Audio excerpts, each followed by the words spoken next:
Minutos vamos a iniciar el diálogo con nuestros invitados. Saludamos a José Antonio Camposano, quien es vicepresidente del directorio de la Federación de Exportadores del Ecuador, a quien quiero agradecerle por acompañarnos a esta hora de la mañana. Bienvenido. ¿Cómo le va? Buenos días. Muy buenos días. Bien.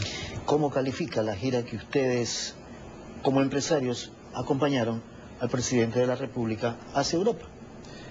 Hay un balance positivo, sin duda alguna. Yo creo que quienes pudimos formar parte de la delegación tenemos ese resultado como un resultado que se pudo revisar justamente con el presidente en el último día de la misión, ¿no?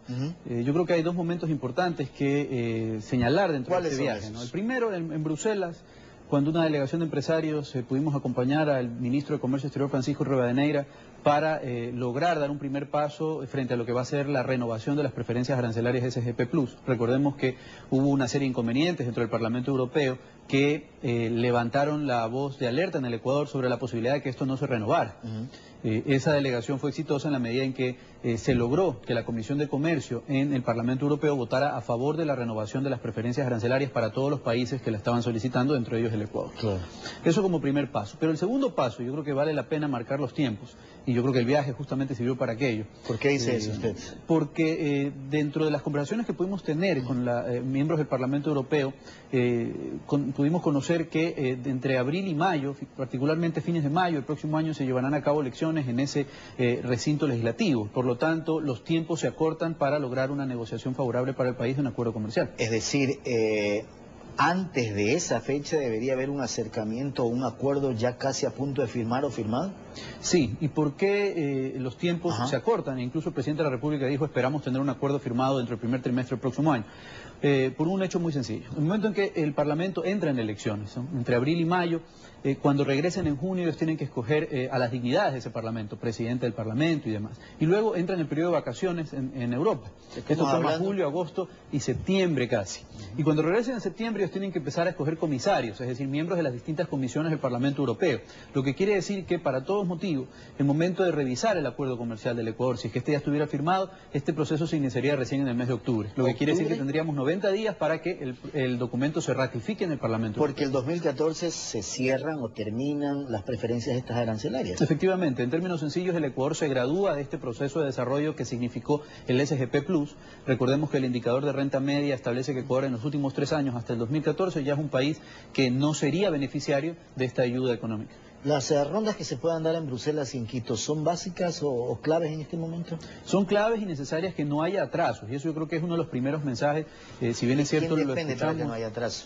Lo escuchamos del presidente de la República en París en su rueda de prensa, ¿no? Que ya las líneas rojas estaban dadas y que es momento de sentarse a negociar de inmediato para lograr esto hasta marzo. Esperemos que ese mensaje del presidente tenga eco también acá y que no haya de parte de ningún miembro del gobierno nacional algún tipo de retraso, porque en este momento ya no hay espacio para aquello.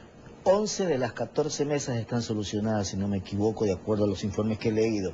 Y ahí está: propiedad intelectual, compras públicas y servicios. ¿Esos son los temas que detienen un poco este acuerdo? Son los temas que han demorado la firma del acuerdo. Y recordemos que desde el principio, cuando se conversaba sobre el tema de compras públicas, se señalaba desde el gobierno nacional que esto se estaba utilizando como una forma de generar desarrollo productivo en el país, el sistema de compras públicas, y que por ello había que tener mucho cuidado respecto a las condiciones con las que se negociaba en Europa. Entiendo que incluso en compras públicas ya ha habido muchos acuerdos y se ha avanzado muchísimo más, y posiblemente la mesa donde tendremos más dificultades o habrá alguna serie de trabas para que logremos el acuerdo finalmente será el tema de propiedad intelectual. Pero, una vez más, entendiendo que el presidente de la República ya anunció que las líneas rojas están dadas y que sobre la base de eso habrá que entrar a negociar, lo importante es que esta primera ronda, que se dará inicio en enero, arranque en enero efectivamente, para prever que dentro de este primer trimestre tengamos un documento firmado. Ahora, cuando uno se pone a analizar y conversar, y ustedes que estuvieron allá con gente del sector europeo, y saben que Colombia, por ejemplo, que Perú tienen prácticamente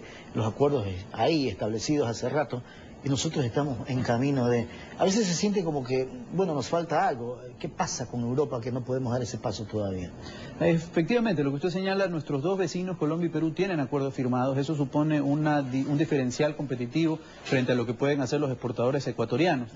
Más que todo porque incluso en un país dolarizado como el nuestro, el no contar con las facilidades que supone un acuerdo comercial, sin duda alguna nos pone muy detrás de esta competencia directa. Le pasa al banano ecuatoriano que hoy en día y posiblemente ya para el próximo año pagará 37 centavos de arancel adicional por caja. Un comprador que viene al país a comprar 1 millón de cajas pues tiene que pagar $370.000 más si quiere escoger banano de Ecuador. Le puede pasar a productos como el atún que pasan a pagar un 24% de arancel sin preferencias arancelarias. Le puede pasar a productos como el camarón que van a pasar a pagar de 12% en una partida particular, en la del camarón congelado, pero hasta 18% en las partidas de valor agregado.